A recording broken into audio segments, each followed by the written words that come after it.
Well, I also think that we have to recognize racial and social justice. And, I was in Charleston not too long ago, and I remembered that Dylan Roof went to the Mother Emanuel AME Church, and he murdered 9 people who were worshiping, and then he was apprehended by police without incident.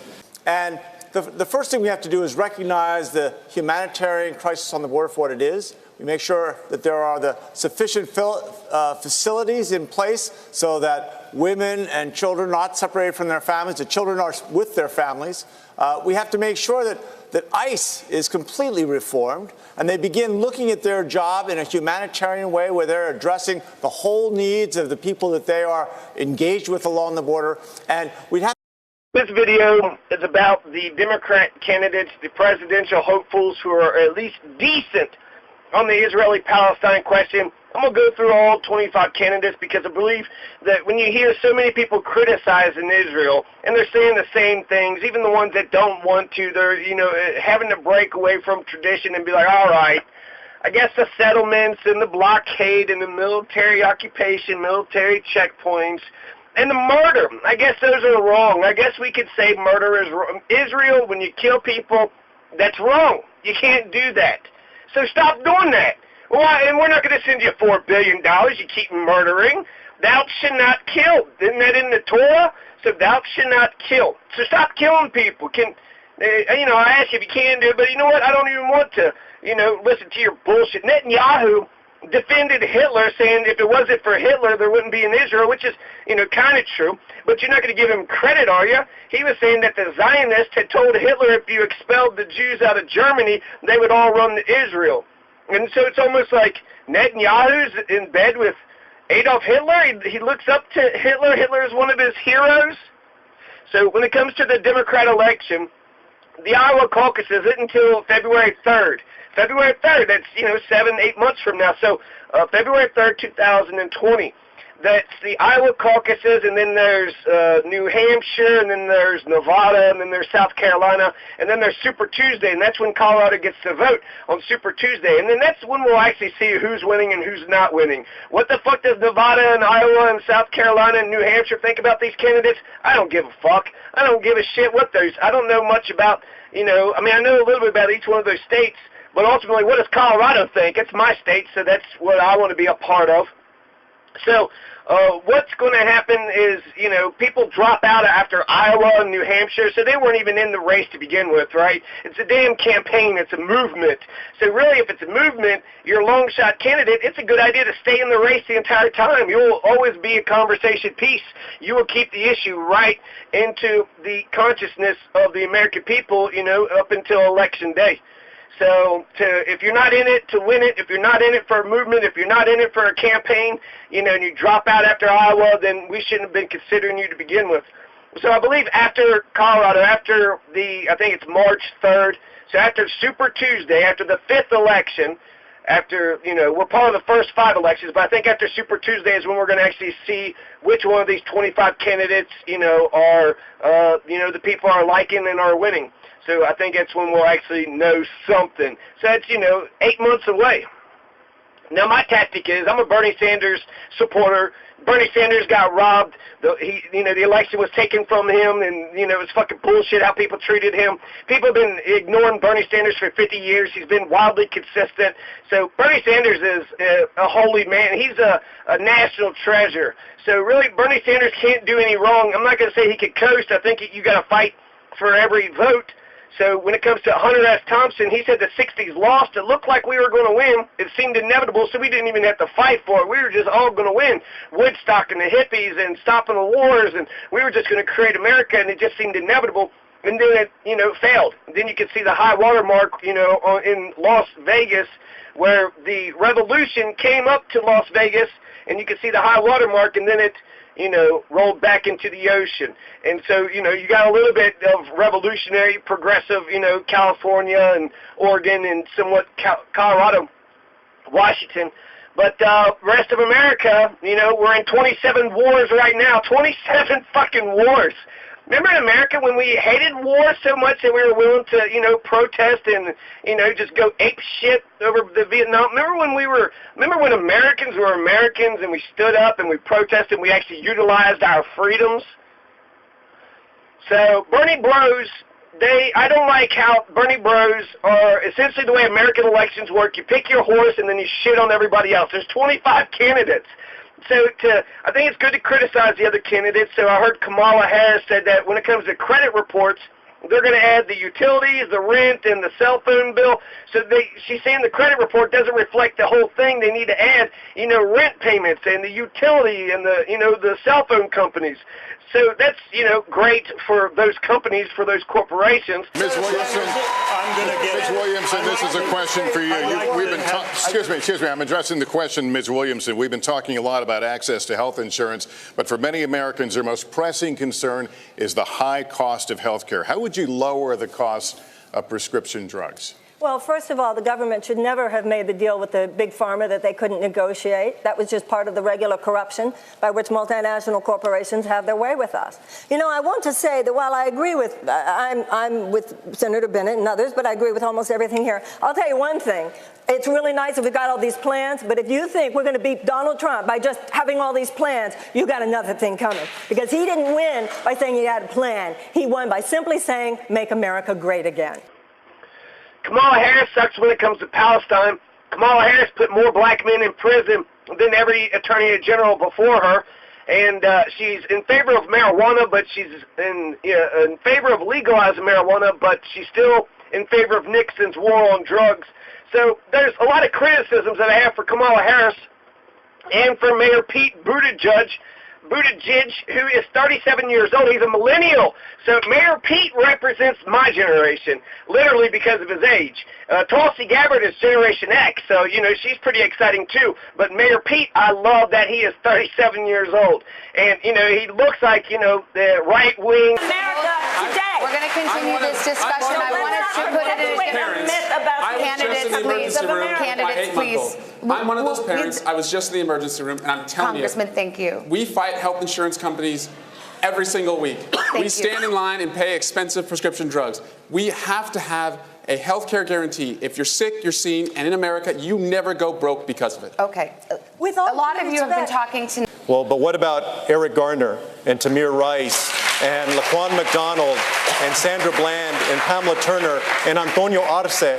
I'm proud that I'm the only candidate so far that has put forward legislation that would reform our policing system in America and make sure that no matter what the color of your skin is, that you're treated the same, including Latinos who are mistreated too oftentimes by police.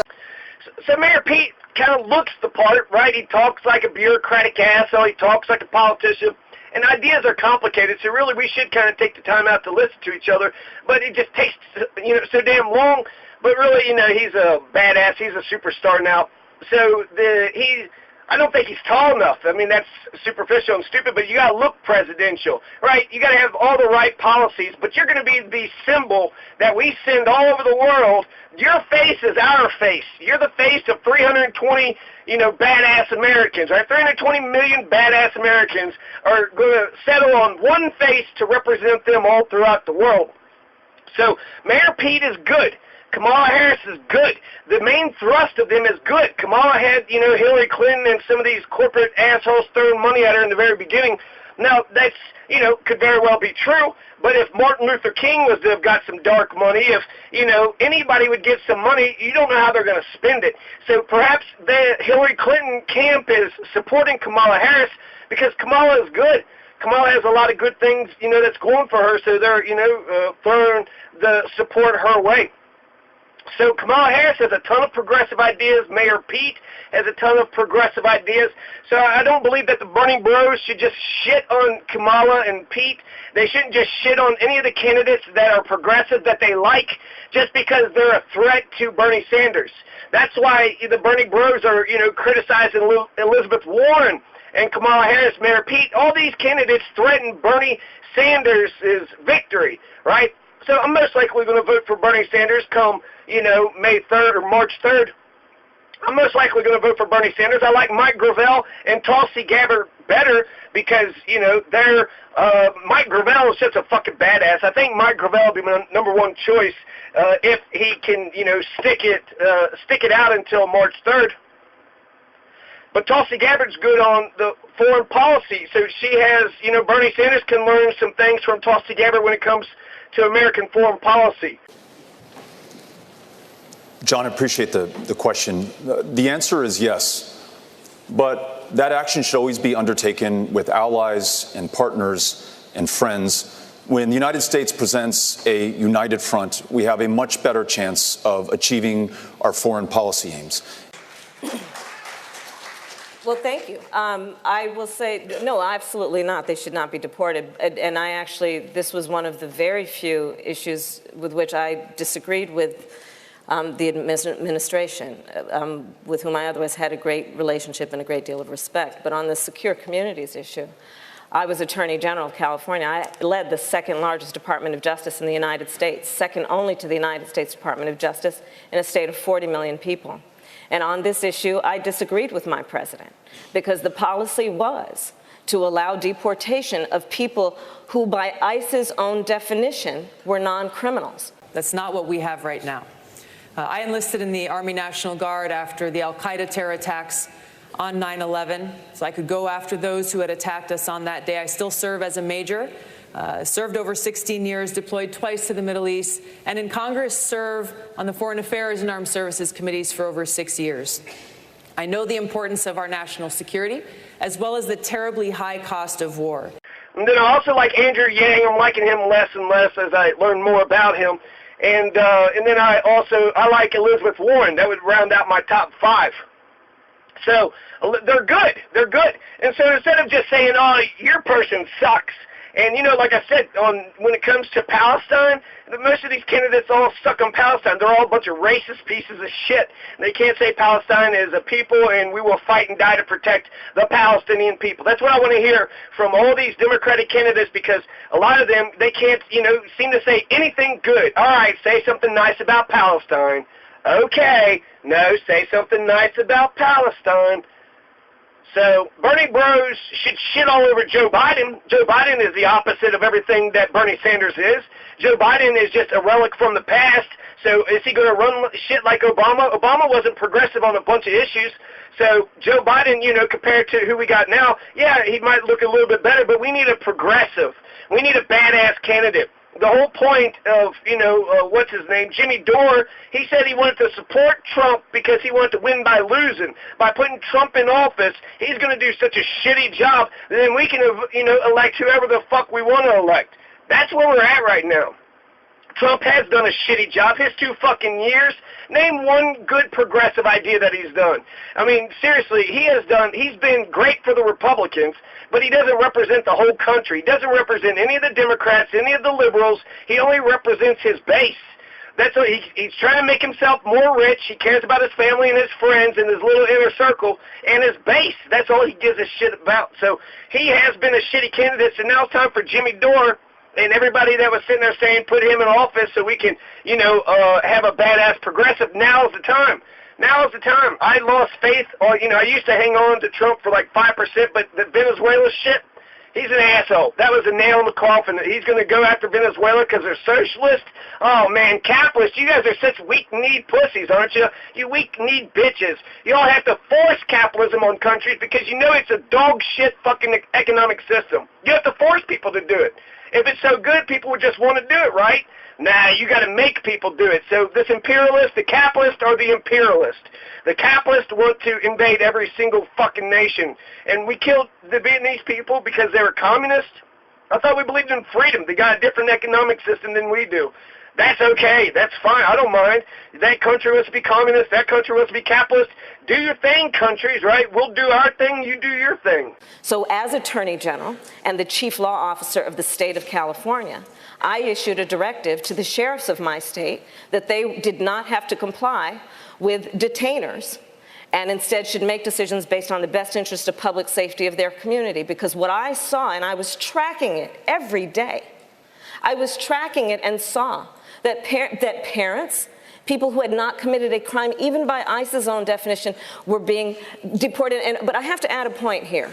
The problem with this kind of policy, and I know it as a prosecutor, Senator, I want a rape victim to be able to run in the middle of the street and wave down a police officer and report the crime against her. I want anybody who has been the victim of any real crime to be able to do that and not be afraid that if they do that, they will be deported because the abuser will tell them it is they We're going to turn to the issue of trade now, if we can. Last night, we asked the candidates on this stage to name the greatest geopolitical threat facing the U.S. 4 of them mentioned. So I don't think it's a good idea for Bernie Bros to just shit on every candidate that's, if they're a progressive. Fuck Joe Biden. Joe Biden's not a progressive. He's a neoliberal. Shit on all the fucking neoliberals because they deserve it. Now, when it comes to the progressives, Mayor Pete, right, he's young, he's a mayor, he knows all this, he's a very talented guy, so, hear him out and hear what he has to say. Kamala Harris, hear her out. So, Kamala Harris was on, for Bernie Sanders' plan when it comes to college for all, health care for all. And then Tulsi has a lot of Bernie ideas. So I don't think it's a good idea to shit on the progressives, even if they're not perfect. No candidate's perfect. Bernie Sanders voted to invade Somalia and Serbia under Bill Clinton. So Bernie Sanders isn't perfect. He does seem to be the inevitable victor. He's the lion in the room, and he's the man beat. He's the front runner. He got fucked over, 4 years ago. He got cheated. We never got the title bout. We never got to see Donald versus Bernie. And that's what should have happened 4 years ago, but he got robbed, and so it's Bernie's time. It's Bernie's turn. So let's see what Bernie is going to do. So really, with my support of Bernie, I assume he's going to win. I'd like to pass out literature, and I'd like to, campaign for him and build up a, circle of people that like Bernie Sanders. For them. It is this commitment that I'll carry through as President of the United States, recognizing that there are still people who are facing discrimination in the workplace, still people who are unable to find a home for their families. It is this kind of discrimination that we need to address. The greatest threat that we face is the fact that we are at a greater risk of nuclear war today than ever before in history. Our nation was founded on the principles of service above self. People who fled kings who literally prospered on the backs and the sacrifices of people. Coming here to this country, instead putting in place a government that is of, by, and for the people. So have, a local Bernie Bros group, and that way we're building the infrastructure of who's going to run shit when Bernie Sanders gets elected president. So Bernie Sanders seems inevitable. I have a method to my madness of liking these other candidates because the progressive ideas, let's have a campaign of ideas. And in the great pool of ideas, shouldn't the best ideas prevail? So if we looked at everything that we could do with America, what do you want? What do you want? You get to choose America. Every generation gets to win their own freedom. So you get to design the United States how you want. And so look at these candidates, look at their promises, look at their planks to their platform. Even if, they're not that inspiring, they'll be the president. So if they showed support for an idea during the campaign and they're not using it, pushing it as a priority, you could come up with a plan and say, hey, remember when you supported this thing? Well, I got this going. And so that's, where I'm going to build the scaffolding and the infrastructure underneath Bernie Sanders in my local area. And I would encourage other Bernie Bros to do so, and also not to shit on the other progressive candidates. Criticize them. That's okay, right? Nobody's perfect, but don't sit there and say they're dog shit and they're awful just because you like Bernie better. That's, to be a Bernie Bro, you have to treat people a little bit better. You can't just be you can't be like the Hillary Clinton assholes. Just shit on anybody and everybody that are total dicks. So, be a good representative of Bernie Sanders. Don't be a dick. Don't be an asshole. Nobody likes an asshole. But that's not what we have. Instead, we have a government that is of, by, and for the rich and powerful. This must end. So Bernie Sanders, Mike Gravel, that's Gravel. Mike Gravel did more to end the draft in America than every other American in history. As president, our White House will be a beacon of light, providing hope and opportunity, ushering in a new century where every single person will be able to get the health care they need, where we will have clean air to breathe and clean water to drink, where we will have good-paying jobs in a new green economy. Join me in ushering in this new century with peace, prosperity, opportunity, and justice for all. Congresswoman, thank you.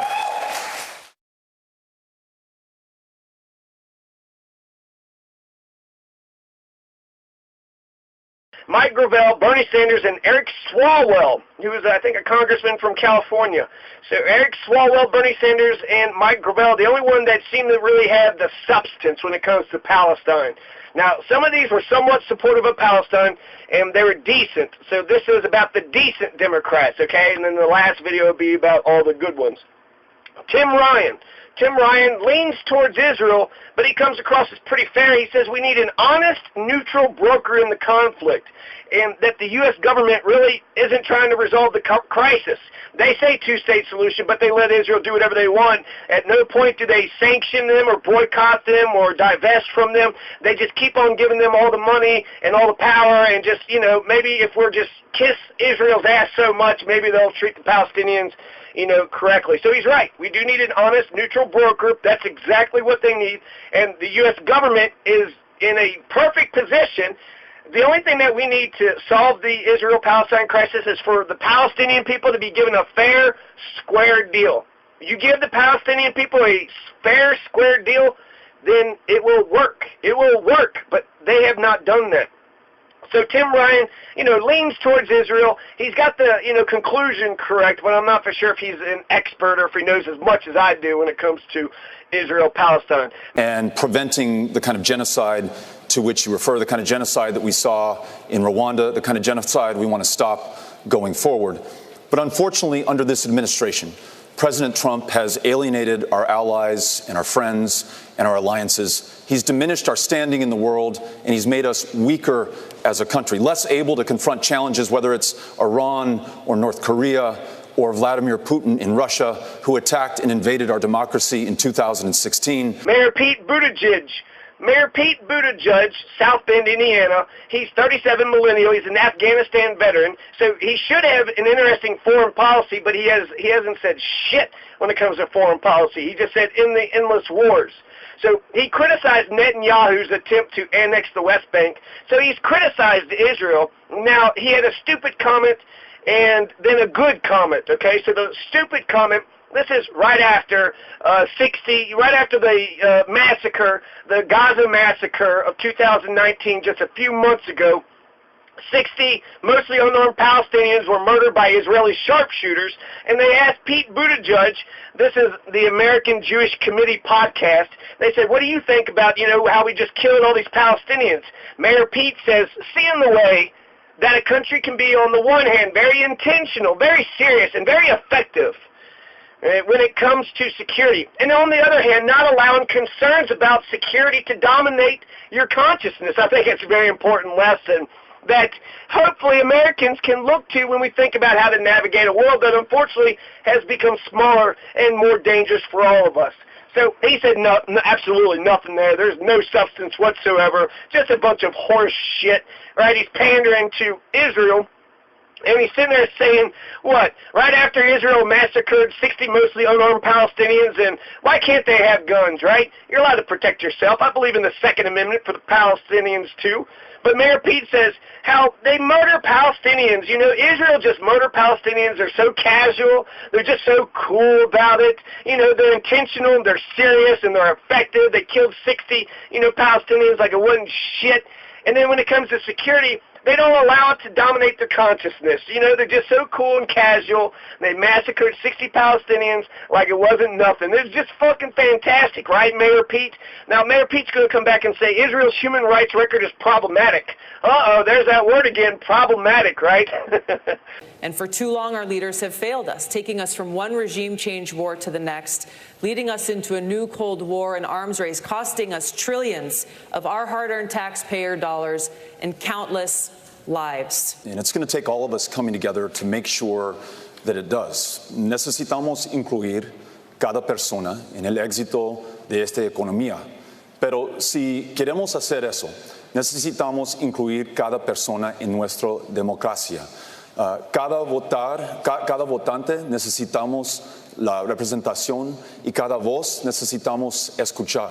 Right now, we have a system that favors those who can pay for access and outcomes. That's how you explain an economy that is rigged to corporations and to the very wealthiest. A $2 trillion tax cut that favored corporations while they were sitting on record piles of cash, and the very wealthiest in this country at a time of historic wealth inequality. A new democracy that is revived because we returned power to the people, no PACs, no gerrymandering, automatic and same-day voter registration to bring in more voters, and a new Voting Rights Act to get rid of the barriers that are in place now. That's how we each have a voice in our democracy and make this economy work for everybody. That's time, sir. and moving in the wrong direction under the current right-wing government. I'm very worried, especially with some of the latest talk about annexation of the West Bank, that their government is moving away from peace. You're just concerned about that. You know, he's very worried, right? And it's a problem, right? Problematic just means I'm not for sure if this is a problem or not. This has the elements of being a problem, but I can't declare it a problem just yet. It is a problem. It's a major fucking problem, but that's absolutely right. Annexing the West Bank, taking over Palestine is not good for the whole two-state solution, that Palestine gets their own country. If you take over Palestine, there is no Palestine for there to be a country. So it's like, you know, they are moving away from peace, so he's right, but just saying that it's problematic. No, it's a fucking problem. It's a huge fucking problem, and it needs to fucking stop. So he's, you know, leaning in the right direction. He could evolve in the correct direction. He's young, right? So I'll give him a break. So he's not going to know everything and anything. So let's see what he comes up with as the campaign continues. This insanity must end. As president, I will take your hard-earned taxpayer dollars and instead invest those dollars into serving your needs. Things like health care, a green economy, good-paying jobs, protecting our environment, and so much more. Let's deal with the situation where we are, where this president and his chicken hawk cabinet have led us to the brink of war with Iran. Julian Castro is pretty good about this. When they asked him, do you think Israel meets international standards of human rights? He says, I believe that Israel, like a lot of countries, wants to do the right thing, that they can get better. You know, Israel's sick in the head, but they can get better. So that people can find safety and opportunity at home instead of coming to the United States to seek it. Senator Booker, what would you do on day one? And this is a situation that the next president will inherit. Yes. La situación ahora es inaceptable. Este presidente ha atacado, ha demonizado los inmigrantes. Es inaceptable y voy a cambiar este.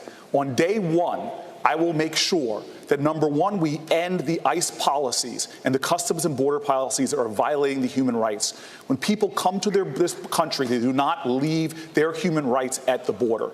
Number two, I will make sure that we reinstate DACA, that we reinstate pathways to citizenship for DACA recipients, and to make sure that people that are here on temporary protected status can stay and remain here. I do believe that we need to recognize and respect the human rights of Palestinians. Mention Palestine and the Palestinians as many times as you can, because they deserve to live too. Israel has to choose. It's going to be a Jewish state or a democratic state. I recognize that a two-state solution has been made harder over the years through the increase in settlements. That's Julian Castro. So he's absolutely right. If the Jewish state takes over Palestine, well, that's going to cause war, and that's not going to solve anything.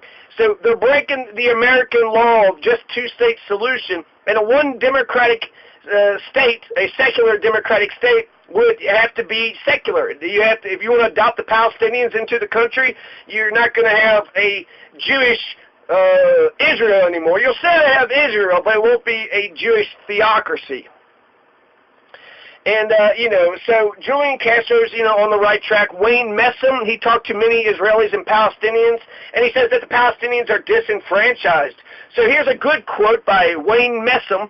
Regular people are suffering and deserve American leadership, not misguided ideology and partisan talking points. The actions of the United States in resolving this conflict should not just reflect the interest of a small minority of right-wing ideological voices. We are not truly secure when our longtime friend and dear ally Israel feels threatened, so threatened to the point of occupying and securing land as a permanent solution instead of peace.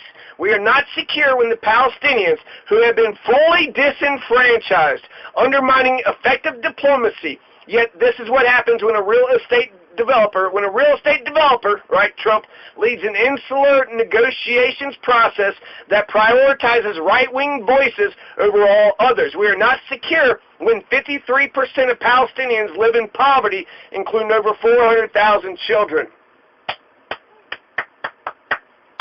Good job, Wayne Messam. That was fucking perfect. That was incredible. He had a bad quote when it comes to the recognition of the Golan Heights. He says, the question is, how does this fare in terms of reaching a two-state solution? My understanding is that it was an executive order. It's not honored by the United Nations or recognized by the international community. There's no real international law or international community, just whenever they feel like it. The question becomes, at the end of the day, that it's important for America to maintain our strong alliance with Israel so we can achieve peace in the region. So the Golan Heights thing, this is a big thing. The United Nations says that the Golan Heights was Syria's, and then Donald Trump, by executive order, says it was Netanyahu's. Netanyahu already put up a sign that said the Trump Golan Heights, right? So he made a sign, a cheap-ass sign, so I think it's actually, that makes sense. That the punishment fits the crime or what have you. The skin fits the cat. And so that's a bad quote, because after they took over the Golan Heights, you got to get this solved, right? Israel keeps on getting settlements and keep on doing more shit when this fucking problem hasn't been solved. Hear gunshots in my neighborhood. I enlisted in the Army National Guard after the al-Qaeda terror attacks on 9/11. And who President Trump has offered another invitation to do the same. He's embraced strongmen and dictators at the expense of the great democracies. I'm one of the few candidates in this race with executive experience. Pero si queremos hacer eso, necesitamos incluir cada persona en nuestra democracia.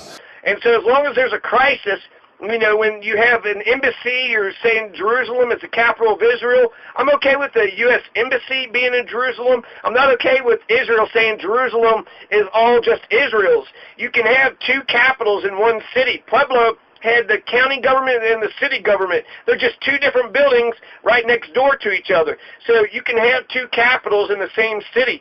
So you can have the center, the capital of Palestine to be Jerusalem, and you can have the capital of Israel to be Jerusalem too. So after the Golan Heights thing, he was just kind of like, well, it's an executive order. The international community doesn't matter. They took it over. So realpolitik, they took the shit over and nobody did shit about it. So the United Nations and international law, who gives a fuck what they think? They passed a little resolution in their little club. At the end of the day, Israel took over the Golan Heights, even though the world said that the Golan Heights was Syria's. Now, we're in a war with Syria, so maybe, they're just fucking over Assad or some shit. But, yeah, so Wayne Messam, he's right when it comes to recognizing the Palestinians, but he's not great, okay?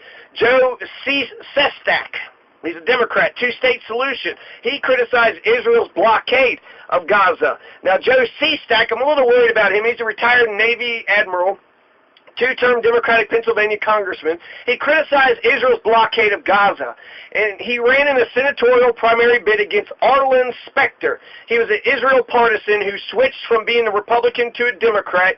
The Democrat establishment, including Barack Obama, had backed Arlen Specter, but Joe Sestak won the primary.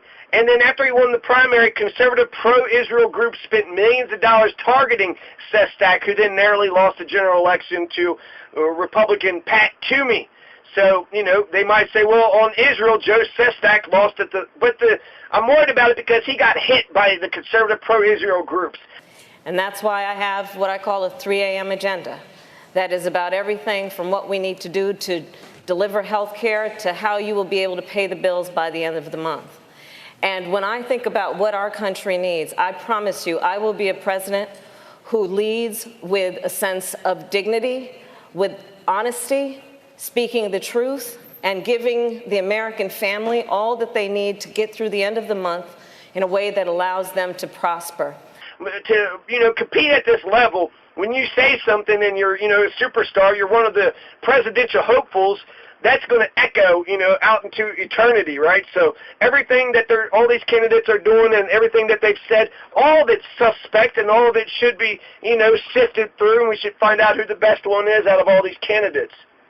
So I'm a little bit worried because he got hit by those pro-Israel groups. He's for a two-state solution. He criticized Israel's blockade of Gaza. I don't know who he is, so that's all I'm going to report about Joe Sestak.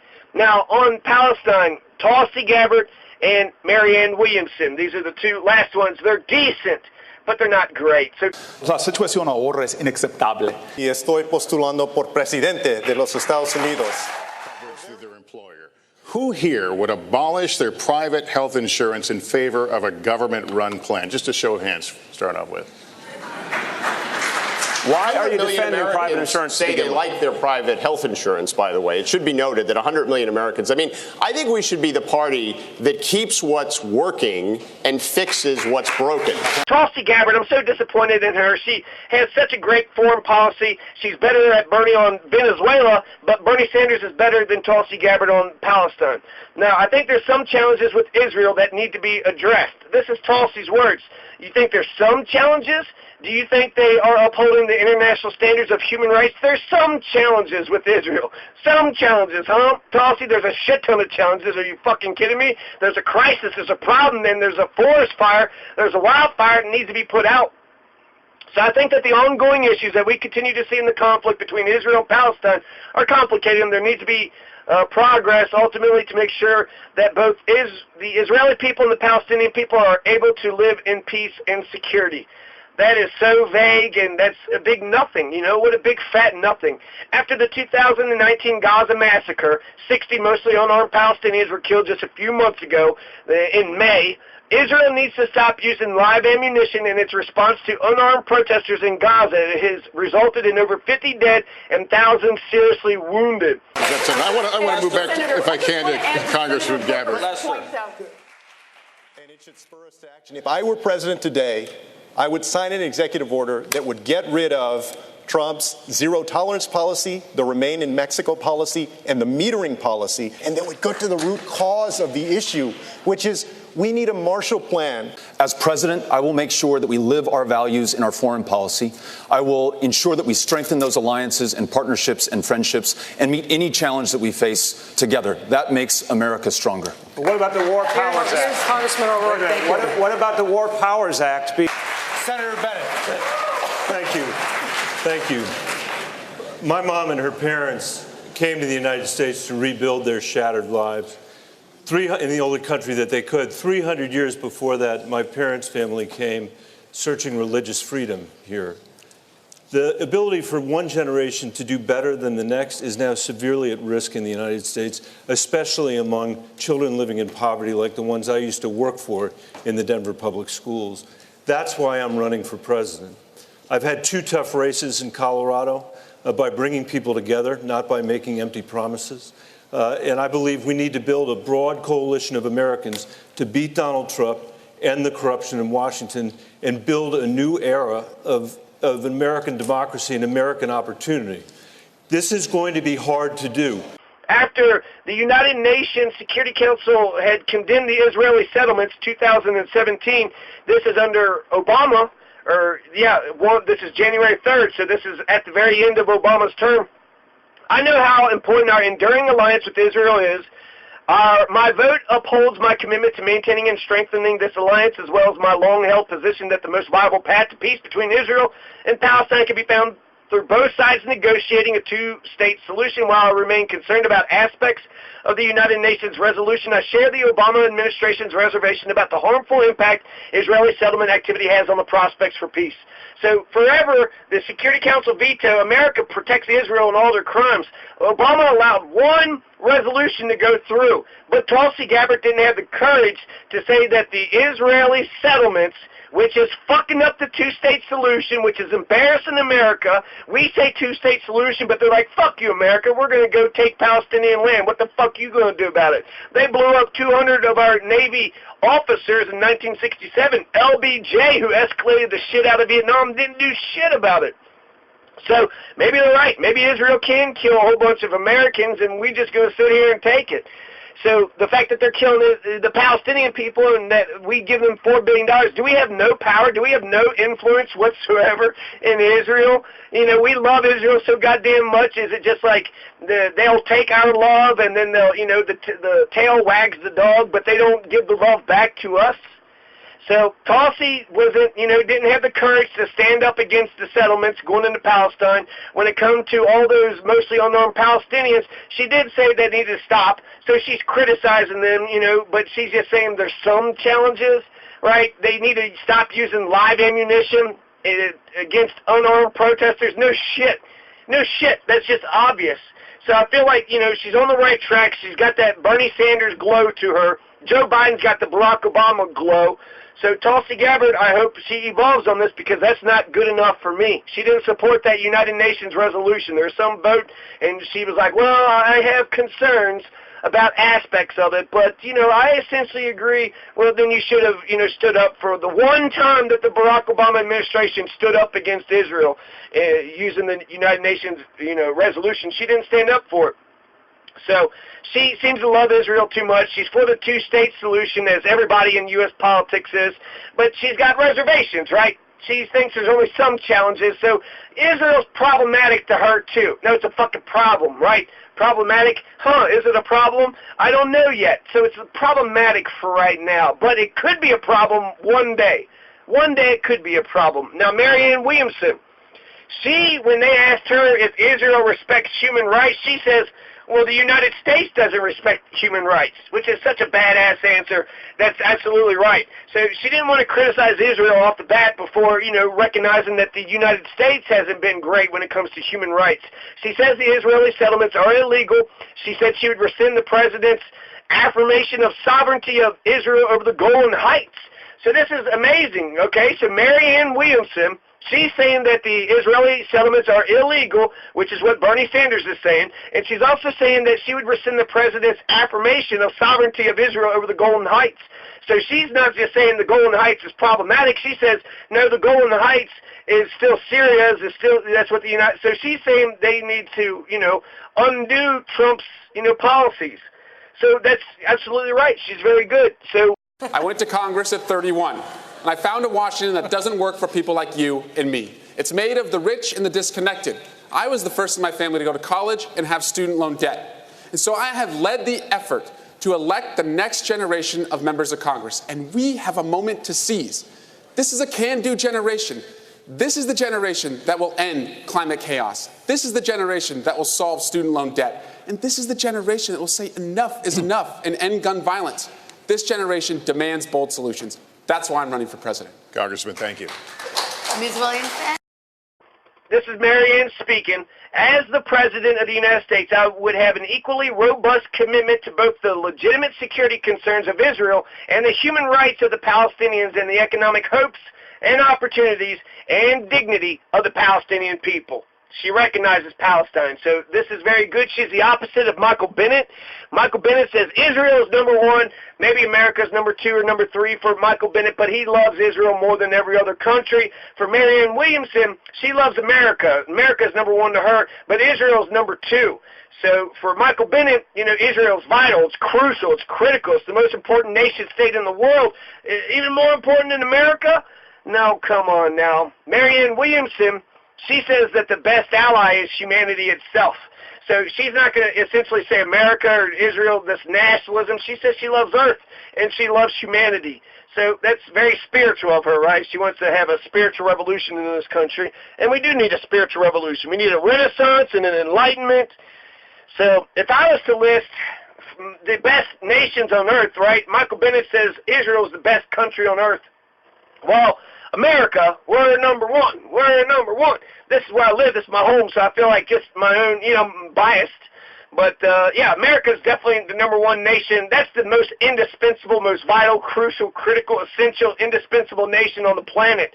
America must survive. We must carry on. And if Israel wants to take us down, we should not allow Israel to do so.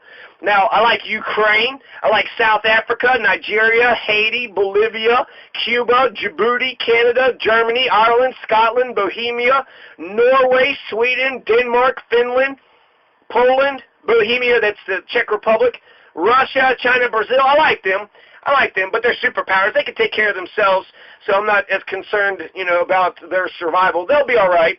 But a lot of those old Soviet Union countries, Romania, Estonia, Argentina, Nicaragua, I like all these nations better than Israel, okay? So there's a lot of countries out here. I don't know why they settled on Israel being the best country, out there, but it's not the best country. I'm sure it's decent, I guess. I don't know. Who knows?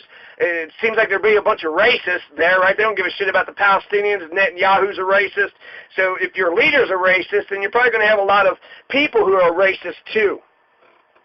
So those are the people who are decent on Palestine. Coming up, Eric Swalwell, Mike Gravel, Bernie Sanders. Services is the county jail system today. And healthcare also has to mean that every woman can make her own decisions about her own body and has access to the care that makes that possible. Let's also not forget someone in the trans community, a trans female. Which is why I went to the front lines in Georgia to fight for them. As president, I will take on the fights that no one else will. I stood up to the Pentagon and repealed Don't Ask, Don't Tell. I've stood up to the banks and voted against the bailout twice. I've stood up to Trump more than any other senator in the U.S. Senate. And I have the most comprehensive approach for getting money out of politics with publicly funded elections to deal with political corruption. We think it is time for change, real change. I was 6 years old when a presidential candidate came to the California Democratic Convention and said, it's time to pass the torch to a new generation of Americans. That candidate was then Senator Joe Biden. Joe Biden was right when he said it was time to pass the torch to a new generation of Americans 32 years ago. He's still right today. Hey, guys, you know what? America does not want to witness a food fight. They want to know how we're going to put food on their table. Yes?